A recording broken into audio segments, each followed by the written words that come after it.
नमस्कार प्यारे साथियों, आप सब कैसे हैं।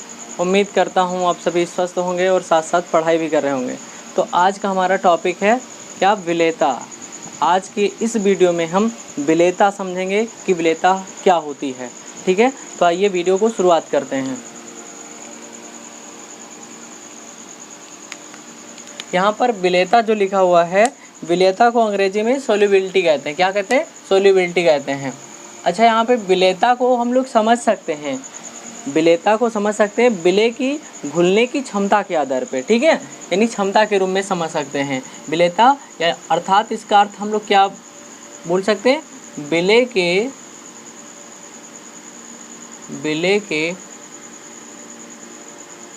घुलने की क्षमता।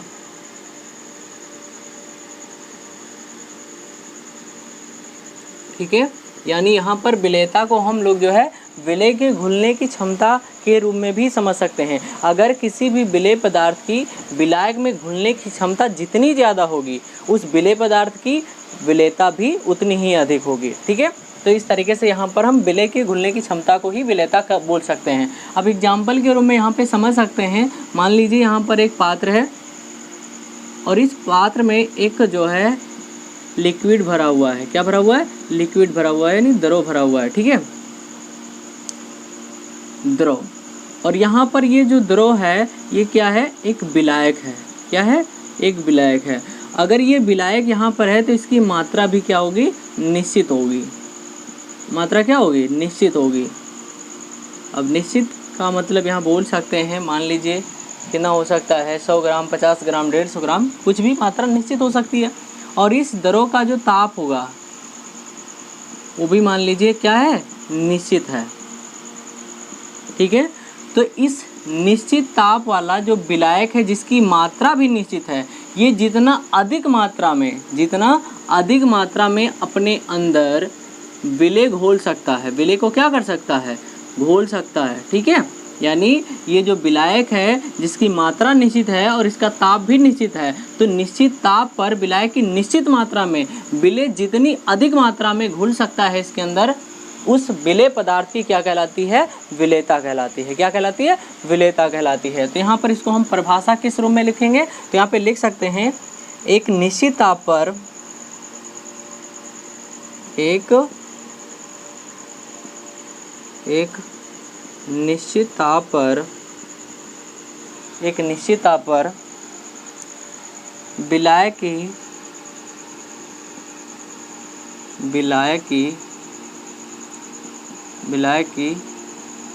निश्चित मात्रा में, निश्चित ताप पर विलायक की निश्चित मात्रा में घुले हुए विलेय पदार्थ की अधिकतम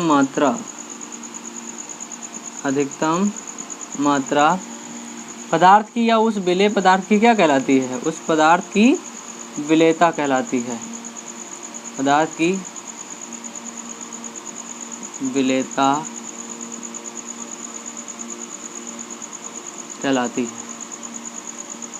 ठीक है, तो इस तरीके से हम लोग जो है विलेयता को समझ सकते हैं कि एक निश्चित ताप पर विलायक की निश्चित मात्रा में घुले हुए विलेय पदार्थ की अधिकतम मात्रा पदार्थ की क्या कहलाती है?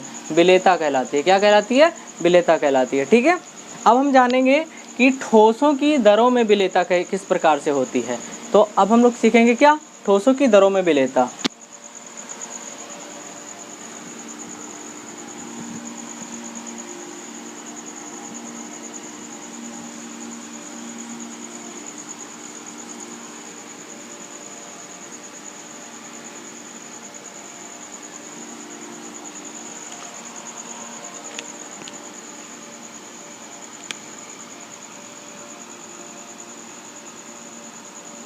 ठोसों की द्रवों में विलेयता।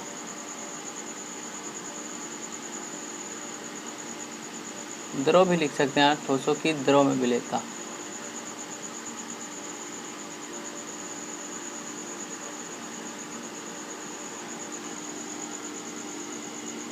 solubility of solid liquid।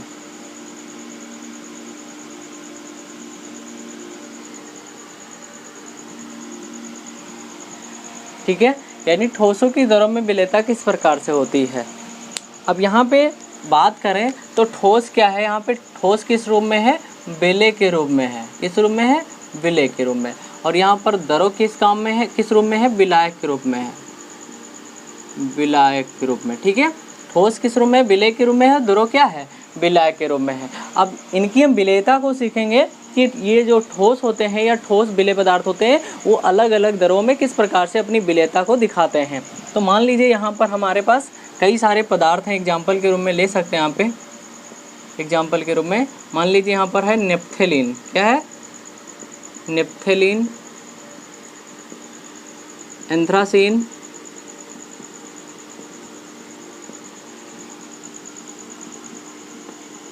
Toluene, शर्करा, ग्लूकोज,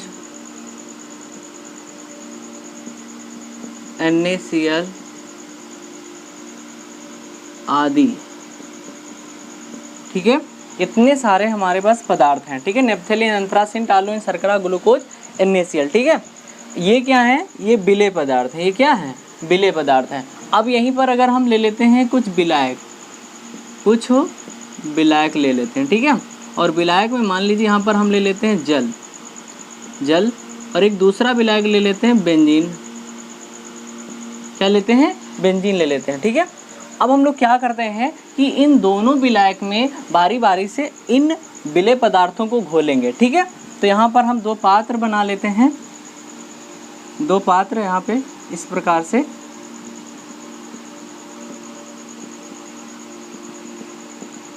अब मान लीजिए इस पात्र में जो भरा हुआ है वो बेंजीन है।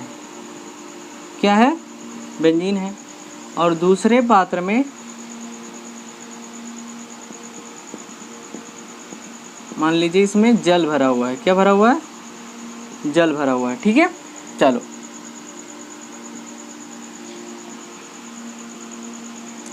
अब इन पदार्थों को हम क्या करेंगे, बेंजीन में घोलेंगे और साथ साथ जल में भी घोलेंगे। ठीक है, तो यानी पहले बेंजीन में क्या घोलेंगे, पहले नेप्थेलीन घोलेंगे, नेप्थेलीन। ठीक है, उसके बाद एंथ्रासीन, उसके बाद टालुइन, और फिर शर्करा, और उसके बाद में ग्लूकोज, और फिर उसके बाद में NaCl। ठीक है, तो इस प्रकार से पहले हम इन सभी पदार्थों को बेंजीन में घोलेंगे और उसके बाद इन सभी पदार्थों को किस में घोलेंगे, जल के अंदर घोलेंगे। ठीक है, तो क्या देखते हैं कि जब हम लोग इन पदार्थों को बेंजीन में घोलते हैं तो इसमें से नेप्थेलीन, एंथ्रासीन और टालुइन ये तीनों पदार्थ जो हैं बेंजीन में घुल जाते हैं। बेंजीन में क्या होते हैं, घुल जाते हैं। जबकि शर्करा, ग्लूकोज और NaCl ये जो है बेंजीन में नहीं घुलते हैं।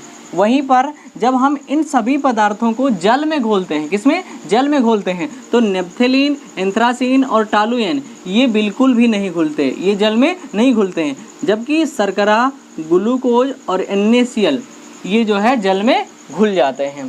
तो इससे ये बात स्पष्ट होती है, कौन सी बात, कि यहाँ पर ये जो नेप्थेलीन, एंथ्रासीन, ये टालुइन है, ये जल में नहीं घुलते। तो इससे ये सिद्ध होता है कि जो ध्रुवीय विलेय पदार्थ होते हैं या ध्रुवीय विलेय होते हैं वो क्या होते हैं, ध्रुवीय विलायकों में विलेय होते हैं, यानी घुलनशील होते हैं। ठीक है, तो और जो अध्रुवीय विलेय होते हैं वो अध्रुवीय विलायकों में जो है घुलनशील होते हैं। ठीक है, तो इसको हम लिख भी सकते हैं, तो लिखेंगे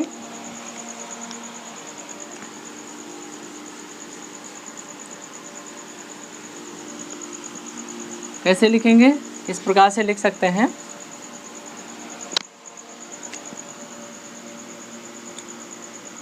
एंथ्रासीन, नेप्थेलीन, नेप्थेलिन,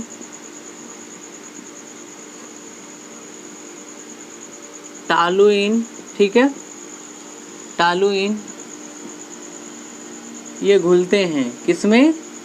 बेंजीन में घुलते हैं, ठीक है। किसमें नहीं घुलते हैं? किसमें नहीं घुलते हैं? तो जल में ये नहीं घुलते हैं, जल में ये नहीं घुलते हैं।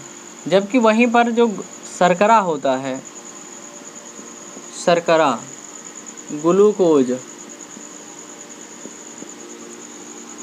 NaCl, ठीक है, ये घुल जाते हैं। किसमें घुलते हैं? ये घुल जाते हैं जल में, जल में घुल जाते हैं। जबकि नहीं घुलते हैं, नहीं घुलते हैं। किसमें नहीं घुलते हैं? बेंजीन में, बेंजीन में ये जो है नहीं घुलते हैं, ठीक है। शर्करा, ग्लूकोज, NaCl ये जल में घुल जाते हैं और बेंजीन में नहीं घुलते हैं। तो इससे क्या सिद्ध होता है? इससे ये सिद्ध होता है कि ध्रुवीय, ध्रुवीय विलेय, ध्रुवीय विलेय घुलनशील होते हैं या घुलते हैं, ठीक है। ध्रुवीय विलेय घुलते हैं किनमें? ध्रुवीय विलायकों में, ध्रुवीय विलायकों में, ठीक है। और अध्रुवीय, अध्रुवीय विलेय घुलते हैं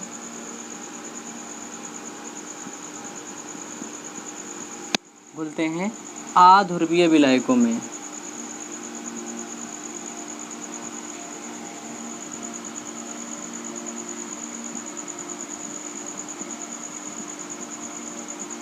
ठीक है, यानी अध्रुवीय विलेय किसमें घुलते हैं? अध्रुवीय विलायकों में। और ध्रुवीय विलेय घुलते हैं अध्रुवीय विलायकों में, ठीक, ध्रुवीय विलेय घुलते हैं ध्रुवीय विलायकों में, ठीक है। तो यहाँ पर एंथ्रासीन, नेप्थेलिन और टालुइन क्या हैं? ये सभी जो हैं अध्रुवीय हैं। क्या हैं? अध्रुवीय हैं। और यहाँ पर बेंजीन भी क्या है? अध्रुवीय विलायक है। और वहीं पर शर्करा, ग्लूकोज, NaCl क्या है? ये जो है ध्रुवीय विलायक हैं, ध्रुवीय विलेय हैं। और यहाँ पर जो है जल क्या है? ये एक ध्रुवीय विलायक है, ठीक है। तो इस तरीके से यहाँ पर अलग अलग पदार्थों की जो विलेयता होती है, इसीलिए यहाँ पे लिखा गया है ठोसों की दरों में विलेयता, यानी अलग अलग पदार्थों की जो विलेयता होती है वो अलग अलग होती है, ठीक है। तो यहाँ पर आगे भी हम लिखेंगे, क्या लिखेंगे कि अगर कोई ठोस विलेय, यदि कोई ठोस विलेय, ठोस विलेय, ठोस विलेय अगर घुलता है, क्या होता है? घुलता है किसमें? दरो विलायक में। किसमें घुलता है? दरो विलायक में। अगर कोई ठोस विलेय ठोस घुलता है दरो विलायक में, तो इस प्रक्रिया को कहते हैं, क्या कहते हैं?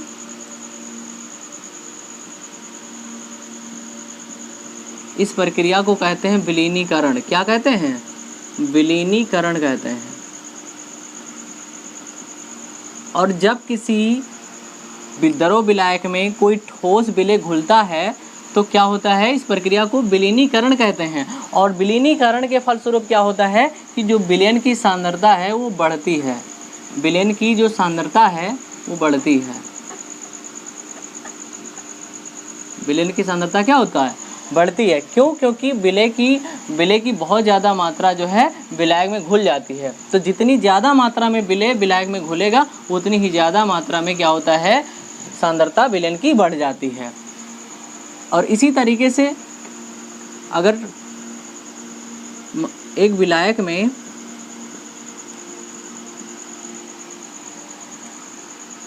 अगर यहाँ पे लिख सकते हैं ठोस विलायक, ठीक है, ठोस विलेय, ठोस विलेय अगर पृथक होता है, यहाँ पर ठोस विलेय घुलता है दरो विलायक में, और मान लीजिए यहाँ पे ठोस विलेय जो है पृथक होता है किससे? दरो विलायक से, दरो विलायक से।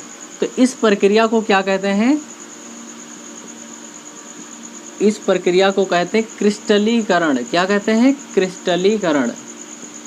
अगर किसी द्रव विलायक से कोई ठोस विलय पृथक हो रहा है, यानी विलयन से निकल रहा है बाहर, ठीक है, तो इस प्रक्रिया को क्या कहते हैं? क्रिस्टलीकरण कहते हैं। क्रिस्टलीकरण कहते हैं। और जब किसी विलयन का क्रिस्टलीकरण होता है तो ऐसी स्थिति में क्या होता है कि विलयन की सांद्रता घटती है। विलयन की सांद्रता क्या होती है? घटती है। ठीक है, तो इस तरीके से हम समझ सकते हैं। शुरुआत में क्या होता है? शुरुआत में ये होता है कि जब कोई ठोस विलय किसी द्रव विलायक में घुलता है, ठीक है, तो उस समय क्या होता है कि जो विलीनीकरण की जो दर होती है वो बहुत ज़्यादा होती है, बहुत तेज़ी से घुल रहा होता है, तो इसकी जो है दर बहुत ज़्यादा होती है। लेकिन एक समय ऐसा आता है कि यानी धीरे धीरे क्या होता है कि विलयन का क्रिस्टलीकरण होना शुरू हो जाता है। और ऐसी स्थिति में एक ऐसी स्थिति आती है कि यानी जो विलीनीकरण होता है, विलीनीकरण और क्रिस्टलीकरण,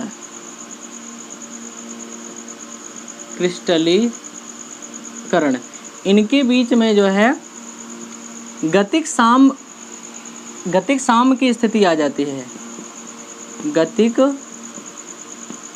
साम्य की स्थिति आ जाती है, यानी विलीनीकरण और क्रिस्टलीकरण के बीच में क्या होता है? गतिक साम्य की स्थिति आ जाती है। इसका अर्थ ये होता है कि विलयन के अंदर जितनी मात्रा में विलय यानी विलय ठोस घुलेगा, उतनी ही मात्रा में विलयन से ठोस विलय बाहर आ जाएगा, यानी क्रिस्टल के रूप में एकत्रित हो जाएगा विलयन के अंदर। ठीक है, यानी जितनी मात्रा में कोई ठोस विलय विलयन के अंदर घुलेगा, उतनी ही मात्रा में विलयन से जो है विलय पदार्थ के कण जो है क्रिस्टल के रूप में बाहर आ जाएंगे, यानी विलयन के अंदर आ जाएंगे।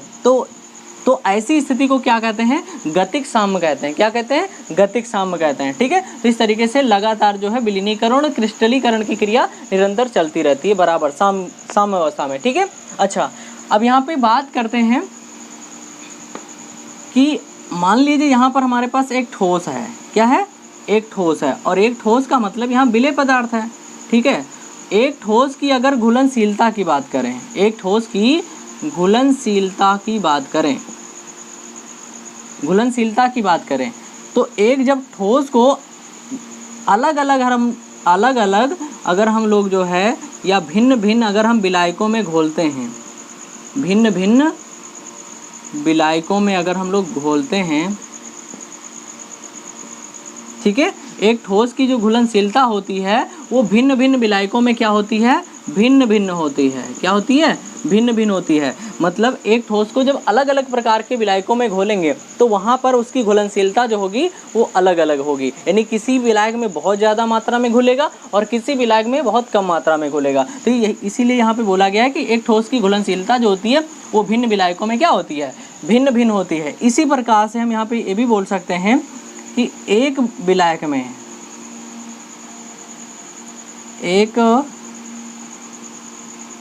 एक विलायक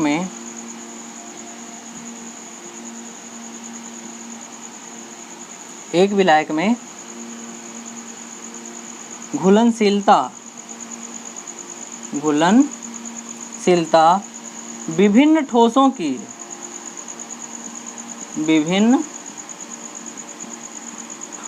की क्या होती है? भिन्न भिन्न होती है। ठीक है, यानी अगर एक ठोस भिन्न भिन्न विलायकों में उसकी घुलनशीलता अगर भिन्न भिन्न होती है, तो इसी प्रकार से एक विलायक में, यहाँ पर एक ठोस था, यहाँ पर एक विलायक में भिन्न भिन्न ठोसों की जो घुलनशीलता होती है या जो विलेयता होती है वो क्या होती है? भिन्न भिन्न होती है। ठीक है, तो इस तरीके से ये हो गया। अब अगर हम लोग बात करें तो इसका अर्थ यही निकलता है कि एक ठोस विलय की एक विलायक में, एक ठोस विलय की एक विलायक में जो विलेयता होती है या घुलनशीलता जो होती है वो निश्चित होती है, एक निश्चित ताप पर। ठीक है, तो इसको हम लोग लिख सकते हैं यहाँ पे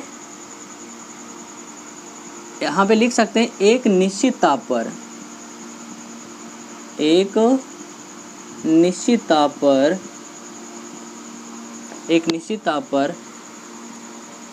एक ठोस विलय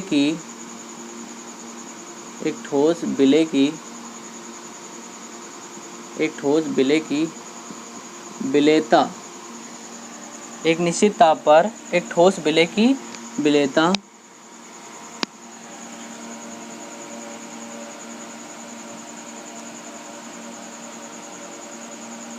एक निश्चित ताप पर एक ठोस विलेय की विलेयता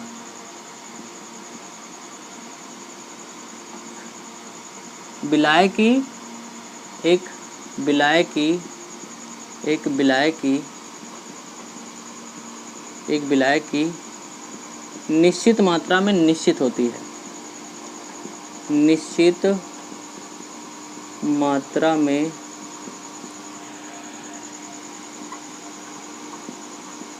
निश्चित होती है। ठीक है, तो यहाँ पर क्या हमको सीखने को मिला है कि एक निश्चित ताप पर एक ठोस विलेय की जो विलेयता होती है एक निश्चित विलायक की मात्रा में, यानी एक विलायक की निश्चित मात्रा में निश्चित होती है। ठीक है, अच्छा, इसको हम दूसरे तरीके से विलेयता की परिभाषा भी लिख सकते हैं, तो आप इसका स्क्रीनशॉट ले सकते हैं। अब हम लिखेंगे विलेयता की परिभाषा, वो भी दूसरे शब्दों में। ठीक है,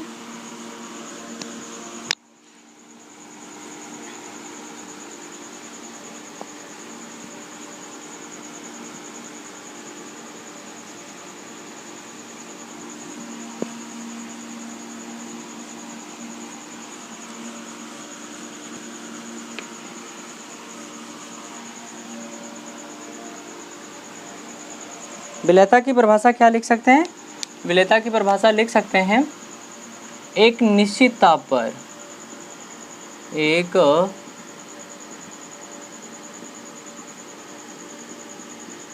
एक निश्चित ताप पर विलायक की 100 ग्राम मात्रा में, विलायक की 100 ग्राम मात्रा में उपस्थित विलेय पदार्थ की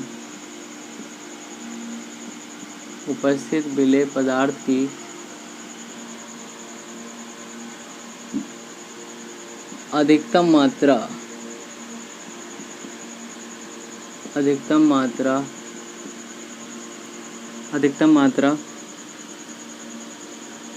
उस पदार्थ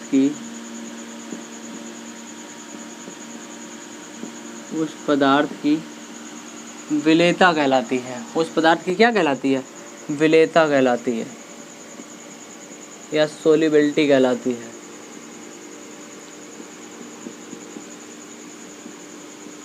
ठीक है, तो ये हो गया विलेयता की परिभाषा, यानी एक निश्चित ताप पर विलायक की 100 ग्राम मात्रा में उपस्थित विलेय पदार्थ की अधिकतम मात्रा उस पदार्थ की क्या कहलाती है? विलेयता कहलाती है। यानी विलायक की 100 ग्राम मात्रा में जितना अधिक मात्रा में उस विलेय पदार्थ घुलेगा यानी उपस्थित होगा, तो वो अधिकतम मात्रा ही उस पदार्थ की क्या कहलाती है? विलेयता कहलाती है। ठीक है, और इस तरीके से ये हो गया विलेयता। अच्छा, विलेयता की जो इकाई होती है, क्या विलेयता की इकाई यानी मात्रक क्या लिख सकते हैं? ठीक है, विलेयता की इकाई विलेयता की इकाई क्या होती है? विलेयता की इकाई होती है ग्राम प्रति 100 ग्राम विलायक। ठीक है, 100 ग्राम यहाँ पर क्या है? विलायक है, तो ग्राम प्रति 100 ग्राम विलायक होती है। और यहाँ पर ये इकाई जो है किस कार्य के लिए यूज की जाती है, प्रयोग की जाती है? तो प्रयोगात्मक कार्यों के लिए। किसके लिए? प्रयोगात्मक कार्यों के लिए, या प्रयोगात्मक कार्यों में भी लिख सकते हैं। ठीक है, यानी यहाँ पे 100 ग्राम पर 100 ग्राम विलायक के रूप में जो विलेयता की इकाई यानी मात्रक का प्रयोग किया जाता है, कहाँ पे किया जाता है? प्रयोगात्मक कार्यों में। ठीक है, इसकी दूसरी इकाई होती है मोल प्रति लीटर। क्या होती है? मोल प्रति लीटर। और ये इकाई कहाँ यूज की जाती है? सैद्धांतिक कार्यों में या गणनात्मक कार्यों में। सैद्धांतिक कार्यों में। ठीक है, तो इस तरीके से ये हो गया विलेयता की इकाई। तो उम्मीद है आपको ये टॉपिक समझ में आया होगा। अगर आपको ये वीडियो पसंद आया है तो वीडियो को लाइक कीजिए और चैनल को सब्सक्राइब कीजिए। बहुत बहुत धन्यवाद।